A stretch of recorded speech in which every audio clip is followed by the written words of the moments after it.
عسلامة. اليوم باش نعملوا مع بعضنا من أبن وأضخم الحلويات اللي هو حلو اللوز التونسي، باش يكون متنوع وفيه برشا أشكال: السيترونة، كعك اللوز، كعك العنبر، الجوزة والوردة انسبيغي من الطواجن. اقعدوا معايا باش تشوفوا طريقة التحضير وجميع الأسرار. نبداو بالسيترونة، فما شكون يسميها زادة القارصة وإلا القارص، التسميات مختلفة والبنة واحدة. نستحقوا 300 جرام لوز أبيض، 100 جرام سكر محور، بيض يكون بدرجة حرارة الغرفة، النقاش ونكهة الليمون.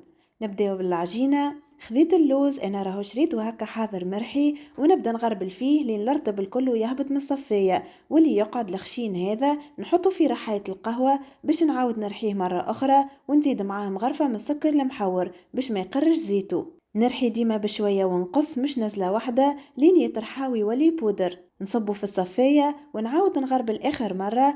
نزيد توا السكر المحور، مهم جدا نغربلو باش يتنحاو منه الكعابر. وبالنسبة لتغربيل اللوز وتغربيل السكر محور، راهو مرحلة مهمة جدا في حلو اللوز، ما نجموش نستغنيو عليها. نتعداو توا نخلطوا المكونات الجافة الكل مع بعضها، وتوا باش نزيدو سربنة السيترونة اللي هي نكهة الليمون من عند فروكتا. نحطوا شوية دايوغ مكتوب عليه قد يلزمكم تحطوا باغابوغ الكونتيتي اللي عندكم. نزيدوا بيضة تكون بدرجة حرارة الغرفة بشوية ونتبعوا. نرجع بكم من نكهة الليمون، نجموا تعوضوها بالزيت متاع كعبة قارص وإلا شوية عصير من القارص، ولكن يقعد ديما المنكهات أحسن. علاش؟ على خاطر قوامهم زيتي أحسن من السوائل، وهكا كعبة الحلوم تاعنا ما تشيحش وتيباس فيسع وتصبر معكم أكثر وقت ممكن. لأن البيضة ما لمتليش الخليط اللي عندي، باش نزيد بيضة أخرى ونحط منها كان شوية، ونتبعوا تتبيع لين تتلم معنا عجينة. وديما نلمو بالأطراف متاع الصوابع باش اللوز متاعنا ما يقرش زيتو. بعد ما تشكلت معايا عجينة، نتعداو الأهم مرحلة في حلو اللوز، اللي هي نطرحوا العجينة فوق البلون دو ترافاي وننزلوا عليها بالكف متاع اليدين، ونخدموها الكل بنفس الطريقة لين تولي العجينة متاعنا رطبة بالباهي. لفها في كيس بلاستيكي باش تقعد طرية وما تشيحش. وباش نتعدى نشكل كعابر وزنها 17 جرام، نحط من الفوق شطر كعبة فستق، من بعد نلفها في السكر المحور، وبالنقاش ننقشها من 4 كوتي من 4 زوايا، ومن بعد كل زاوية نجي على جنب ونعمل فيها زوز خطوط مايلين، وهكا تكون النتيجة. نعاود معاكم كعبة أخرى باش تفهموني أكثر. بعد ما كعبرتها 17 جرام نلفها في السكر المحور، نحط فوقها شطر كعبة فستق، نقلبها وننزل شوية من القاع باش كي نحطها من بعد في الطبق تحافظ على شكلها وما تدورش. ننقشها من الزوايا الأربعة، كل نقشة مقابلتها أختها. من بعد بين كل نقشتين نعمل نقشتين أخرين مايلين، وصبعي ديما واحد الفوق وواحد اللوطة وندور باش ما نمسش وما نفسدش منظر النقشة لين نكمل العجينة الكل. هذه الكمية اللي تحصلت عليها ما شاء الله راهي طيحة الخير والبركة. نحطهم توا في فور سبق وسخنته على 150 درجة مدة 12 دقيقة. ردوا بالكم تخليوهم يطيبوا أكثر، سينو راهم يوليو يابسين. أول ما يخرجوا نرش عليهم سكر محور من الفوق، وبالفوشة نحي زيت متاع السكر من فوق الفستق باش نلاحظوا زيادة بعد ما يطيبوا اللي هما تريين ويظهروا ناقصين التياب عادي على خاطرهم مازالوا سخان. ردوا بالنا نمسوهم ما كانش راهم يتفتفتوا، اول ما يبردوا باش يشدوا رواحهم بالباهي. وسيي السيترونه متاعنا حضرت، ريحه وفيحه وبنا جات فيها ما نحكي لكمش. جربوها راهي ياسر ياسر بنينه، وتجيكم كيما هكا طريه على الاخر من داخل وتتعلق.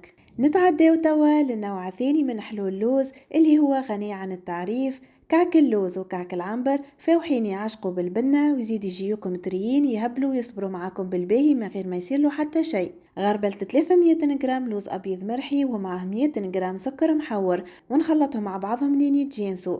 كانت لاحظوا هي بيدا نفس عجينة السيترونة مع اختلاف بسيط وتعرفوه. باش نزيد البيض بشوية ونتبع لين تتلم معايا عجينة. استحقيت الأكثر شوية من بيضة. بالطبيعة البيض لازم يكون بدرجة حرارة الغرفة. من بعد نطرح وننزل على العجينة بالكف متاع اليدين لين تولي العجينة متاعنا رطبة بالباهي كيما هكا. نقسمها على 2 بالميزان باش تجيني قد قد، وباش نكاهم بنكهات مختلفة. توا باش نجي لكل عجينة ننزل عليها شوية في الوسط لين نعمل تخو العجينة الأولى اللي باش نخدمو بها كعك العنبر باش نزيدها نكهة العنبر الفاوحة من عند فخوكتا، وعجينة كعك اللوز باش نزيدها نكهة الورد البنينة كيف كيف من عند فخوكتا. ونلم العجينة بالأطراف متاع الصوابع، نحاول ما نعجنش باش اللوز متاعنا ما يقرش زيتو. وكل عجينة باش نشكل منها كعبر وزنها 20 جرام، ونكمل بنفس الطريقة لين نكعبرهم الكل. والعجينة الثانية كيف كيف كعبرتها كعبر 20 جرام زيادة، لفيت الكعبر باش ما يشيحوش معايا، وباش نستحقوا شوية سكر محور، بيض وأنصاف من الفستق. نوريكم توا كيف قصيت الفستق. كانت تلاحظوا كنشدوا كعبة الفستق نلقاو فيها كيما الدخلة، ننزلوا على الخط اللي بحذاها جينا القصة قد ولا نصاف يجيونا مستويين. وباش نستحقوا لهذوما زادة اللي باش نخدموا بيهم كعبة الحلو، ناخذ كعبورة ونعاود نكعبرها باش كي ننزل عليها ما تتشققش على جنب، وناخذ ستيلو هذا اللي يكون شكله كما موضح في الفيديو ونخدمه به الحلو، وننزل في الوسط لين تتنقب، ندورها ونستويها من الفاس الاخرى، وكان حسيناها مش مستوية ندوراها وفي لحظة راهي تشد الفورمة. نحط شوية من بياض البيض على الجناب باش نلصقو بيه أنصاف الفستق، ننزل بشوية على الفستق باش يلصق، والدورة نعاود نسمحها كيف كيف من برا وندورها لين تولي سمحة. وسيي هذيك عيبة وحضرت نحطها في الطبق. نعاود معاكم كعبة أخرى. الكعبورة يلزم ديما نعاودو نشكلوها على خاطر تنجم تكون شاحت شوية، وباش ما تتشققش معانا نعاودو ندوروها ننزلو عليها دوب شوية لين تتحل. وديما نتأكدو إلي الأطراف متاعنا ماهيش مشققة، ننقب في الوسط، نقلب ونعاود ننقب من الفاس الأخرى، نسمحو الدورة، وبالفوشة ندهن دهنتين صغار على جنب. لصقوا أنصاف الفستق وننزل عليهم بشوية باش يشدوا بلاصتهم. وكي ننزلوا باش نلاحظوا إلي الدورة في الوسط ما عادش دورة، إيش نعملوا لها؟ نعاودوا نسمحوها. وهذيك عيبة أخرى حضرت. نتعداو توا نشكلوا كعك العنبر من غير ما نطول عليكم. نفس الطريقة ناخو كعبورة نكعبرها وننزل عليها شوية، ننقبها في الوسط مشيرتين، نحط أبيض البيض ونلصق أنصاف الفستق، ولكن المرة هذه باش نلصقوه مع الفاس الأخرى مش كيف كعك اللوز. نستوي الدورة اللي في الوسط، نتعدى ونلفوها في السكر المحور، وبالفوشة ننظف الزيت متاع السكر من فوق الفستق، وهذه كعيبة حضرت. نحطها في طبق ونكمل نشكل العجينة الكل بنفس الطريقة، ونحطهم يطيبوا في فرن سخون نار من الفوق ومن اللوط على 150 درجة مدة 12 دقيقة. ردوا بينا القاع متاع كعبة الحلو يا حمار، وما نمسوهمش أول ما يطيبوا لين يبردوا كومبليتمون. وردوا بالنا في حلو اللوز نحلو المروحة، راهم يخرجوا مفرطحين ومشققين الكعبات الكل. نتعداو توا المرحلة الموالية. من غير ما نطول عليكم عاودت عجنت عجينة أخرى، أما استعملت 200 جرام لوز في عوض 300، عليهم 60 جرام سكر محور. عجنتهم كما عجنت العجينة الأخرى، وقزمت العجينة بعد ما حضرت على 2 كعيبات، شكلتهم 20 جرام والأخرين 17 جرام. بالطبيعة لفيتهم باش ما يشيحوش. وتوا هيا نبداو نشكلو. نبداو بالشكل الأول، خذيت كعبورة وحليتها بالطول لين ولا شكلها أوفال، دهنتها من الفوق بأبيض العظم، وحطيت فوقها طرجوزة وننزل عليها، وبالنقاش نعمل خطوط مايلين دايرين بها. لأن دورت الكاميرا باش نعاود معاكم كعبة أخرى باش تزيد تفهموني أكثر. بعد ما نشكل العجينة ندهن بأبيض العظم ونلصق شطر جوزة، من بعد نعاود نسمحها. القراص وإلا النقاش ديما نلفوه في السكر المحور وننقشو بيه باش ما يلصقش في العجينة متاعنا، ونعمل نقشات مايلين كيما موضح في الفيديو.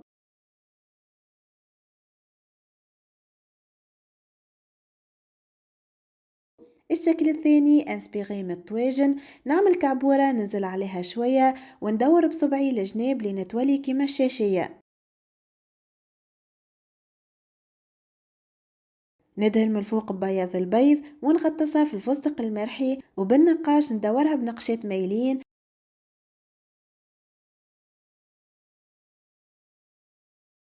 ومن الفوق ناخو كعبة فستق نغطسها في بياض البيض ونرشقها من الفوق، وشكلتهم الكل بنفس الطريقة.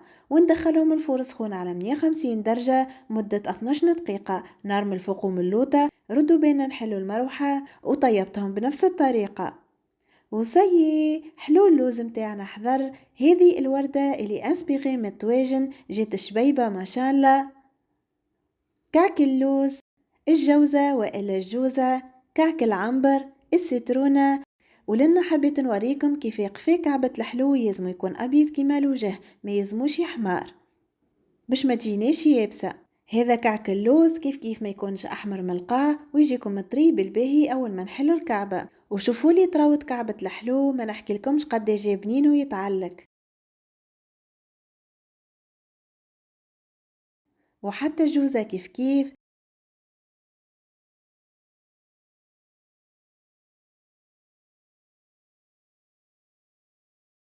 السيترونة والوردة حليتهم باش تشوفوا على عينيكم القوام بعد ما يطيب. تبقى تفصيل مهم نحب نحكي فيه، ديما حلو اللوز نبعدوه على هواء باش تقعد كعبة الحلو متاعنا ديما طرية وتصبر معكم أكثر وقت ممكن. لذا أنا ديما نخبي الحلو متاعي في حكوك بولار تكون محكمة الغلق.